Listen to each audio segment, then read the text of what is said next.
Hello everybody, John here from the Esports Department, going over tonight's 4-game LPL LCK slate. And we've got some decent ones. I think there's some decent spots for value on this slate, and a banger of a matchup in the LPL that I'm pretty hyped about. So let's talk about it. Starts off with TT, plus 400. They're 0-4 on the season. They are 0-4 against winning teams. So just to note, they have had a tough schedule. Victory 5, minus 700, 3-2 on the season. They are 1-2 against winning teams.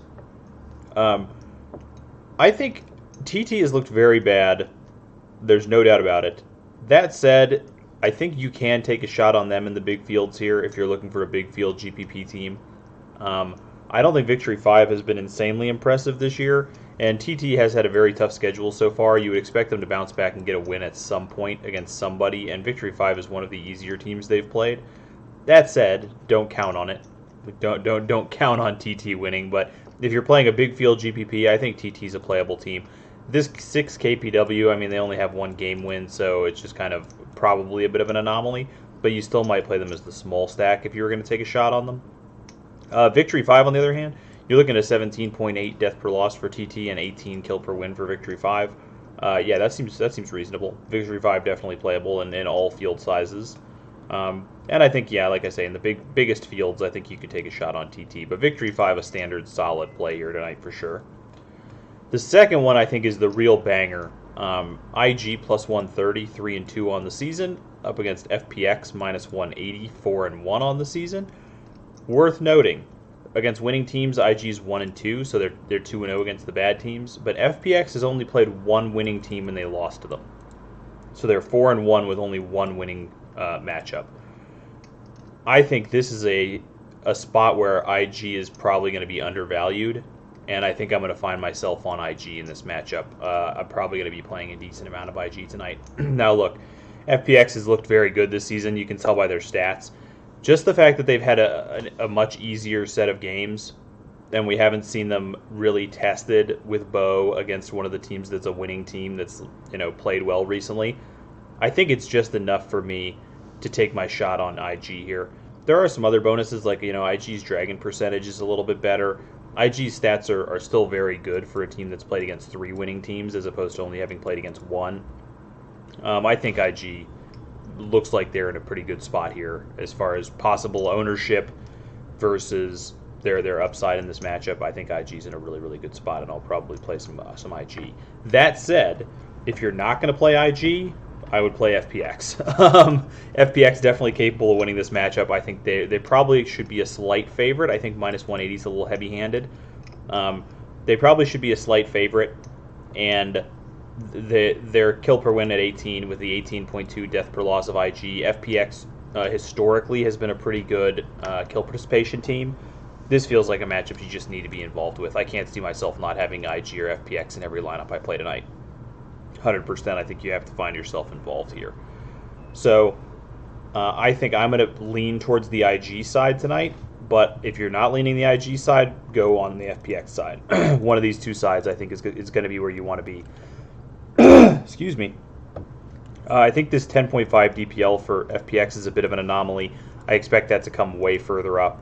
It's very limited sample size on the DPL, so don't be too worried about that, I don't think, and just get yourself involved in this matchup one way or another. I can't see this matchup not being at least the small stack in the optimal. Like, I just have a really hard time seeing this matchup not being in the optimal lineup somewhere. Moving over to Korea, Fred at Brion plus 270. They're 1-4 on the season, up against DRX minus 400, 3-2 on the season.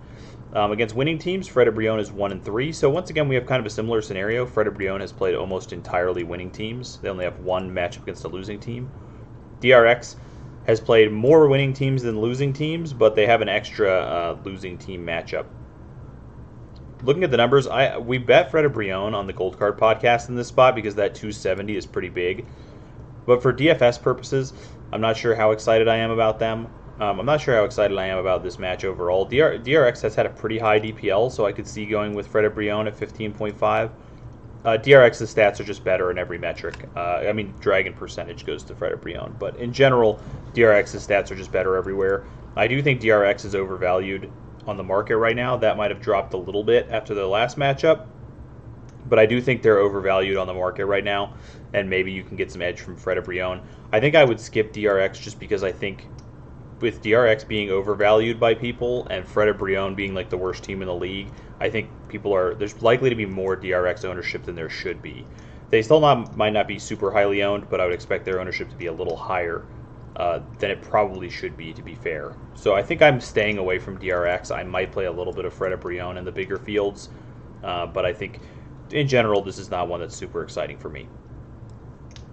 In the last match of the day, we have Live Sandbox plus 425. They're 1-4 on the season, up against GenG minus 750, 3-2 on the season.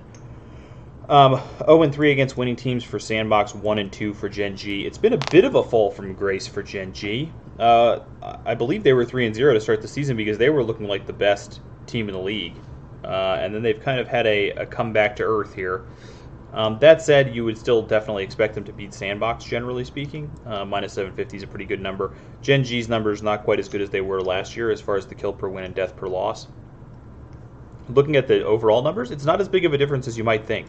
1776 for Sandbox to 1834. Minus 38 to 73 is a pretty big discrepancy. The first bloods and first turrets, GenG a little bit better in the early game. There is a dragon advantage to Sandbox, and at 15 minutes, Sandbox is actually further ahead than GenG.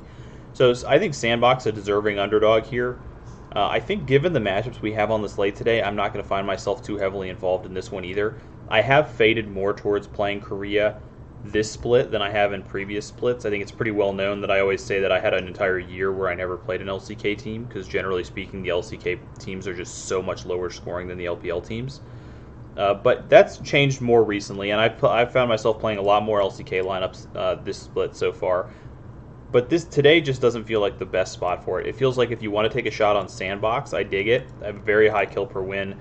GenG's death per loss, I think, should maintain about this level when they lose. And Fred Brion, I could see being as an underdog play against DRX, but I really want to be involved with IG FPX, and I kind of want to be involved with Victory 5, or if I'm taking a shot, TT.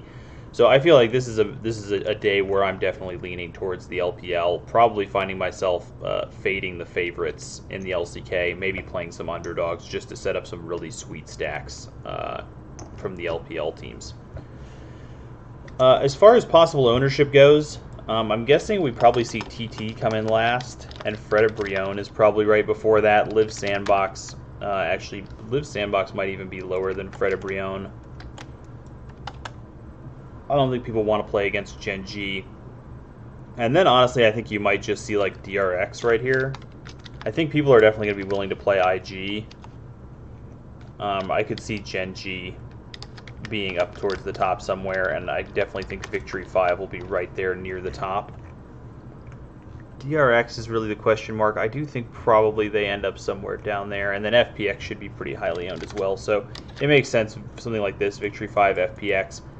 Maybe GenG, IG could also find their way up into this ownership. I definitely think IG and FPX will both be pretty highly owned. I think people will recognize that that's a banger of a matchup that's likely to end in some points for the winner. But I think you'll see IG in the top 4. The lower ownerships, if you want to try to get them, I think TT, Sandbox, Fred Brion all make sense for some low ownership teams you can play in the big fields to get you, you can play a team like a Fred Brion and then get a real power stack of Victory 5 or a real power stack of FPX, 80 carry captains and all that kind of stuff. And then if these guys pull out a win down there, they're capable of scoring. I mean, the kill per wins and death per losses in the LCK aren't putrid this year. They're definitely capable of scoring. But for me, I'm going to be looking at mostly probably IG and Victory 5 lineups. IG and some GenG maybe. I probably won't play very much GenG, but I think IG Victory 5 is going to be my main stack. If I was playing FPX, I would probably mix them with some TT, some Sandbox, some Fred Brion, try to get the big stacks of them. I'd be surprised if one of these three teams doesn't at least get close to winning or win their series. Fred Brion, Sandbox, and TT. So it's just about mixing it up and trying to find a combination with FPX that works, and I think that's a completely reasonable strategy. I don't think I would mess with like an FPX V5 stack. I think those things are going to be super overowned. So if I'm playing FPX, I'm doing it with like an 80 carry captain and pairing it up with one of these three guys down here. As far as GPPs go, anyway. Let's look at the scoring for the favorites real quick. See what the projections think.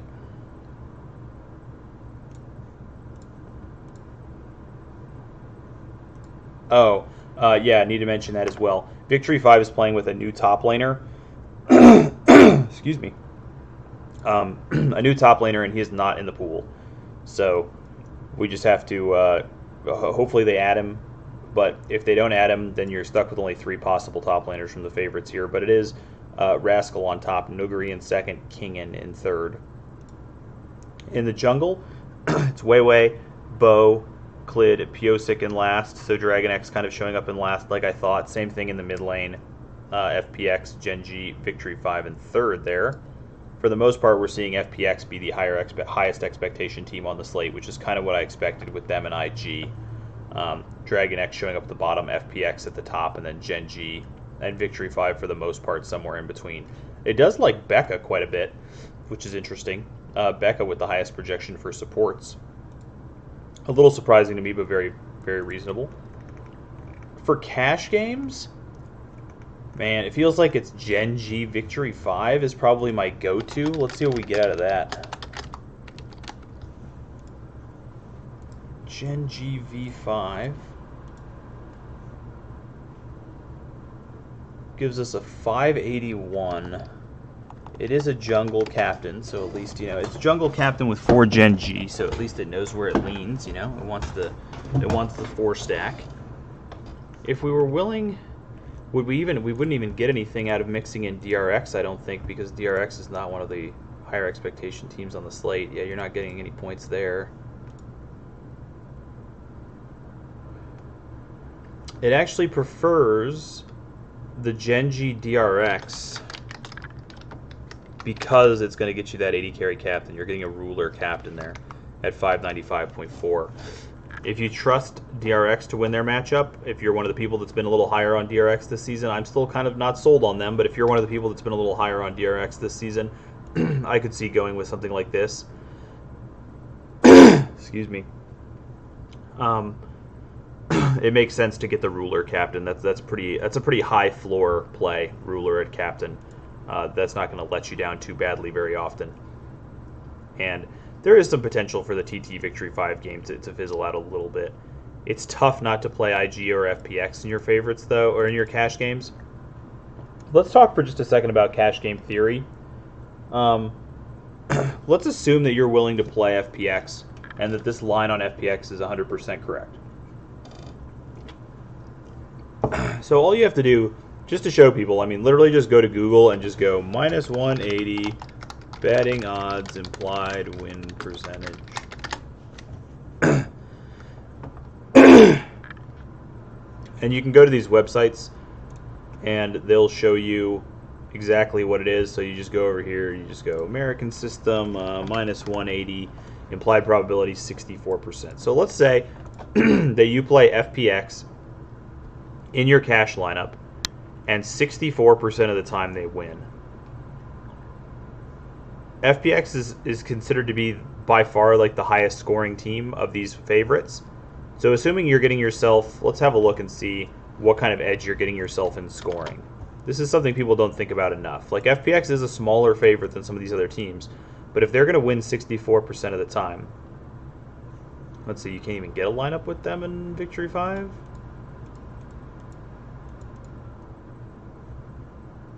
Just not even possible? Okay. You can get a support captain lineup of them. Why can you not get a jungle captain? Like, the jungles are just so expensive that you can't even get... I know why you can't get a top captain. It's because there's not a top laner for Victory 5. But there's just no way to fit these two. Let's see, Doinby's cheaper than Mole. LWX is cheaper. Oh wait, Crisp is a big money saver, so we got to go somewhere else. It's only 200 more to get Mole, so you're not getting that much savings. But then you can't play Fun Plus Team. And obviously, for the record, I'm aware that if the optimizer told me that you can't do it, then you can't do it. I'm just trying to see exactly what's causing that. So you have to go support captain if you play these two. Gives you a 571. What happens if you play FPX with GenG? So you get an 80 carry captain if you play them with GenG, 606.5. So let's say you win, that FPX wins 64% of the time. The question you have to ask yourself is, if they win 64% of the time, am I going to win about 64% of the time? Like, is this stack strong enough that other people aren't going to have this kind of stack, and I will then win about 64% of the time? I'm not sure this is necessarily the one I would go with anyway. What happens if I even out the team slots here?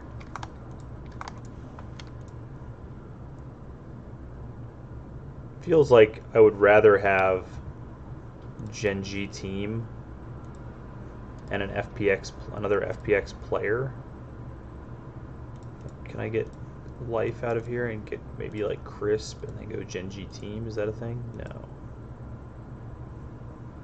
I might even just lower my captain here if I had to. Let's see. Well, it doesn't make it any cheaper to do that. It will make it cheaper on that side. So what happens if I went Doinby captain with BDD? I went GenG, maybe played ruler here, and then went like crisp, bow, nuggery. Is that a thing? Nope. So you can play around with it a little bit. You can get an 80 carry captain with FPX, and you have to ask yourself, is getting that upgrade, is getting that extra 11 points that I can get right there, is that worth the fact that these teams will win a little bit less often? Sometimes it is, especially when you have a matchup like this FPX IG, where I really think that's going to be the bloodiest matchup on the slate, and it could completely blow the slate open.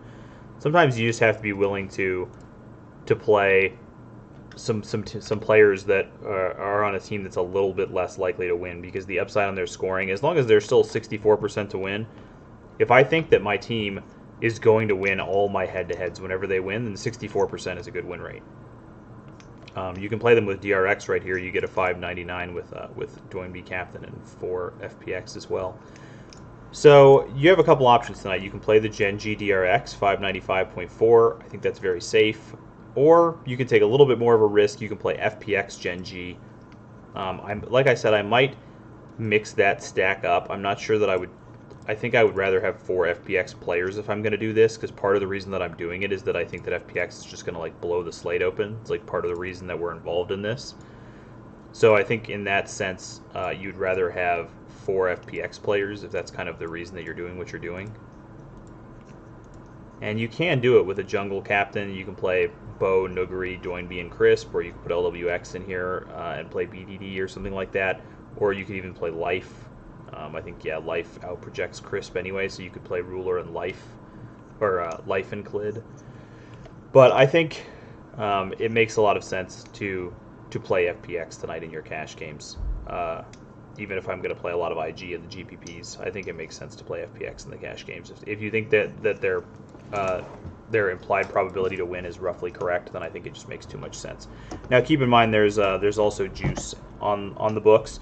So even the books don't actually have them at a 64% win percentage. It's a little bit lower than that. You're going to have to decide if you think they win often enough to make it worth it. But don't think that just because a team is like minus 140, they're completely unplayable in cash all the time. If they're minus 140 and you think they have by far the biggest upside on the slate, you know you're going to win enough of the time to make you a pretty profitable cash game player if they actually win at that rate, or if they win more often, if you think they're actually more likely than the minus 140 to win.